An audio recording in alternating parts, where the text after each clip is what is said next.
Is it possible that the world could actually ever return to a gold standard? And I don't mean a gold exchange standard, I mean gold is used as money. Most people in today's day and age dismiss that as impossible because we live in a global world with the internet, with trillions of dollars being transacted across country borders by the day. And while it may be improbable, given some of the problems with a gold standard that I will go over in a moment, anything is possible. I mean, just consider if you had asked somebody 100 years ago if it was possible that at some point in the future, everybody would be using fake magic internet money that the government could create out of thin air, and people would just use it and go along with their lives. Most people probably would have thought that sounded preposterous, yet here we are. If the world is to use gold as money again, it will likely not be the way it was used originally. For thousands of years, when gold was used as money,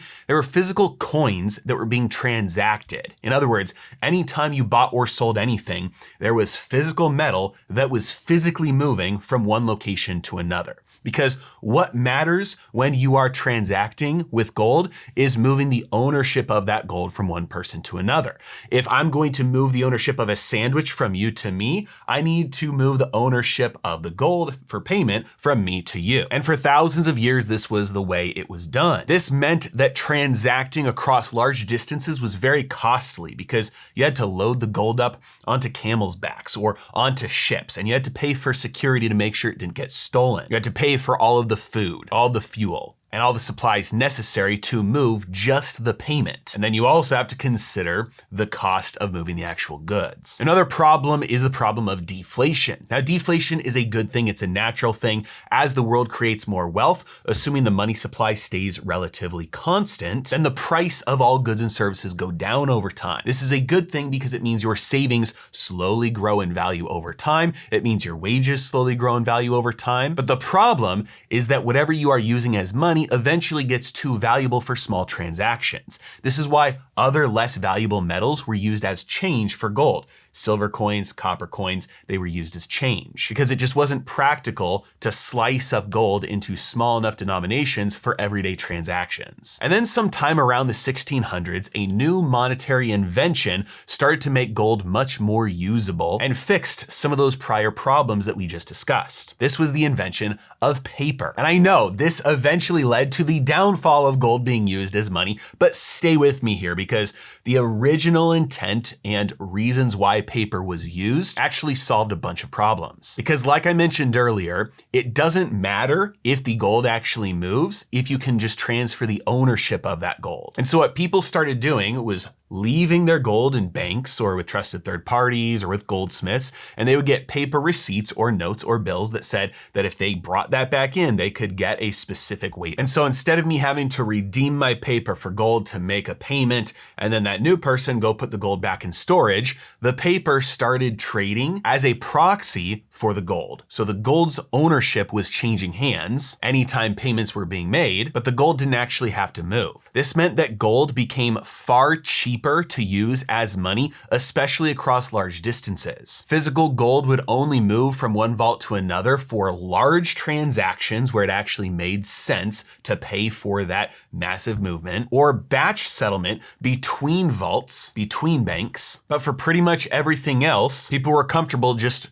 trading the ownership of the gold and leaving the gold where it was. This led to faster transactions, cheaper payments, and because the paper could represent any weight of gold, it meant gold could be used for smaller transactions now, which began the demonetization of silver. Most people are not aware of this, but silver's demonetization process started hundreds of years ago with the invention of paper. Because if you put 1 ounce of gold on deposit with a banker, you could get 100 pieces of paper to represent that 1 ounce of gold. You could get 1,000 pieces of paper to represent that 1 ounce of gold. And so paper made gold infinitely divisible, essentially free to use as payment, and faster to transact across large distances, which helped increase globalization and brought a huge boom of production and increase in global wealth. Now, obviously, most of you are aware of the problem that was introduced with this. Mainly that led to centralization. It meant all the gold got sucked out of circulation because people didn't need to use it for payments anymore, and it just wound up sitting in all the vaults. Eventually, this led to the practice of fraud, which was fractional reserve banking, where the banks who were holding on to the gold would create more papers that could be redeemed for gold than they actually had gold. This caused local booms and busts as there was the expansion and contraction of credit, inflation and deflation, caused bank runs, and all sorts of problems. But instead of outlawing this practice, nations wanted to do it themselves. And so they just nationalized banks and said, okay, every bank can do this, but they have to be underneath the central bank so that we can do it the most. And so this centralization of gold led to the creation of fractional reserve banking. Booms and busts, panics, bank runs, inflation and deflation, recessions and depressions, central banks, infinite funding for governments, and many more problems. Eventually, these large-scale national defaults from nationalized fractional reserve banking, confiscating the gold from citizens, and then just defaulting on the obligation to redeem the paper for gold, meant that the world was plunged into using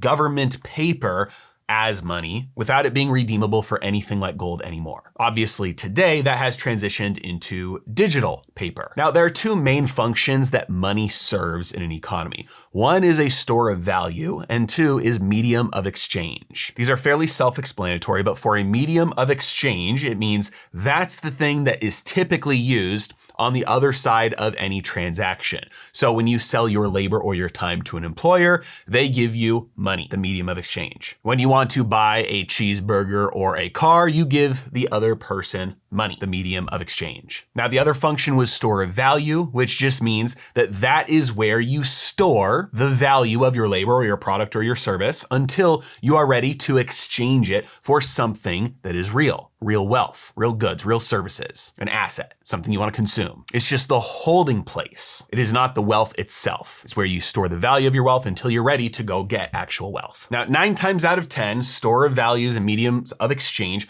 are going to be the same thing. But whenever there is a monetary transition from one form of money to another, if it is organic and not forced by the government, typically what happens is the former form of money will accelerate in its medium of exchangeness, and it will decelerate in its store of valueness. A new form of money that is going to displace it will come in and first serve as more of a store of value, and then only later will it transition to also being the medium of exchange. Now, if that makes no sense, what I'm describing here is Gresham's law that says bad money drives out good.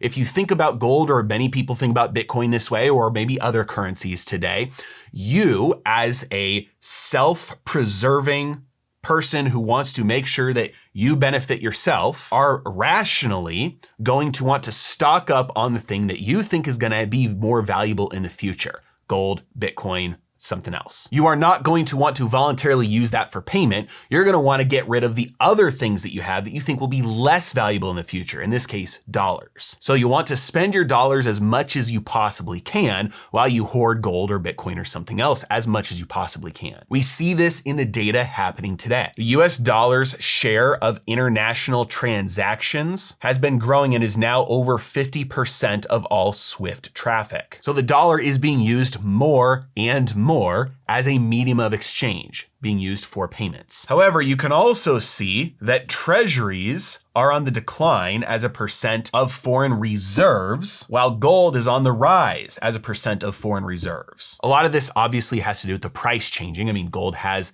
doubled in a relatively short amount of time recently, but central banks are accumulating more and more gold. And so at least partially, we are seeing this Gresham's law play out on the global stage, where dollars are being used for payment more and more, so that medium of exchangeness is increasing, but the store of valueness of dollars is going down as people and institutions and countries and nations and sovereign wealth funds and central banks dump them for other alternative forms of money that they want to hold on to longer, like gold. And this process will continue as long as people can make it continue until sellers no longer are willing to accept the old form of money as payment anymore. Right now, I'm assuming you're still willing to sell your labor or your time or your product or your service in exchange for dollars. Assuming the dollar price is high enough, you are still willing to accept it because it's still money. I know some of you say, oh, it's currency, it's not money. Semantics. Leave your 1900s dictionaries in the past. We're using modern parlance here. If the vast majority of the world is willing to accept it as payment, then it's still money. But there may come a time, probably not soon, when that is no longer the case. When you might be willing to accept gold or Bitcoin as payment, but there are no number, there's no amount, there's no quantity of dollars, whether it's $1 million or $1 billion or $1 trillion, you'd be willing to accept for payment for that same thing. Now that might sound preposterous in the current day and age that we live in, but consider this $100 trillion bill from Zimbabwe. This is what happens when people no longer are willing to accept a money as payment. Now, I mentioned that central banks are accumulating gold right now. That is one of the factors that has caused gold to go up to $4,000 an ounce recently. But what most people are not aware of is that the vast majority of the time, physical gold is still not moving. The same thing is done today as has been done for hundreds of years. There are trusted third parties who hold the gold in their vaults, and only the ownership of that gold is changing hands. Gold will leave the vaults, or most of the time it just moves from one vault to another when there is batch settlement. Sometimes there's repatriation when a country says, hey, like Poland said, hey, we're going to move all of our gold from England and we're going to take it back here. And then sometimes institutions stand for delivery on contracts, but again, it's not that common. The vast majority of gold ownership changing hands is done without the gold moving. Think of like GLD. When institutions like large hedge funds like Bridgewater, Ray Dalio's hedge fund, when they buy and sell gold, they're doing that with shares of GLD, an ETF. All that gold is still staying in the vault. When sovereign wealth funds are getting exposure to gold through vaulting, or many people are buying unallocated gold, it's all staying put. Now, the big problem here still exists that always existed is that you have to be able to trust and verify that the gold is actually there. Now, here's the hard truth for all of the gold bugs out there who are buying those gold backs, which is, that looks like a dollar bill, but it's actually laminated with gold. People who are storing up on gold and silver coins. Unless we have a nuclear apocalypse and all technology gets wiped out, we will never go back to a barter system where gold and silver coins are being used as money, where they actually have to move. It just cannot happen. All global trade would instantly collapse. That is not a world that anybody wants to live in. But just like has been done for hundreds of years, it is possible in the future that gold ownership changing hands electronically, with the gold staying put, is how gold could be used as money again. Just like it's still being done today when gold is traded at scale from central banks and large institutions. And this can work as long as delivery is available. Now, whether we're talking about some hypothetical future or you're looking at buying gold today and you're not able to hold on to it yourself, here are the things that must be in place in order for you to be able to trust through verification that the gold is there as much as possible. Number one, you need to make sure that the gold is allocated. Unallocated means that they have some gold and they are selling you a claim on some of that gold, but it's like fractional reserve. It's like gold owership, not gold ownership. They sell you a claim on gold and they just say, we're gonna owe you some gold, which means if you and everybody else come to try and get your gold from them, they have to go source it from the open market. They don't actually have enough there allocated to each person. So you wanna make sure the gold is allocated. Number two, you wanna make sure it is segregated. That means your physical gold is actually separately held. It's a physical piece. Sometimes it's serialized, sometimes it's an actual coin, but you're not just taking a percentage of a pool. There's actual physical molecules that belong to you. Number three, you want to make sure it is insured. Now, most of these are obviously going to be insured, but still good to check on anyway. That way, if there is ever some sort of theft or loss or anything like that, they have some big insurance in order to cover the losses. Number four, you want to make sure it is independently audited. And I mean independently audited by a separate company. You don't want them doing their own audits like the US government does at Fort Knox. You want to make sure there is an uninterested, unbiased third party coming in and making sure that the gold they say is there is actually there. Number five, you ideally want the gold to be stored in a country with a high degree of economic freedom. The easiest way to find this is to go to heritage.org Index of Economic Freedom, and you can sort by overall score, and you can see the countries that have the highest degrees of economic freedom every single year. They rank countries on things like property rights, government integrity, judicial effectiveness, tax burden, and government spending, although for our purposes, those last two are really irrelevant.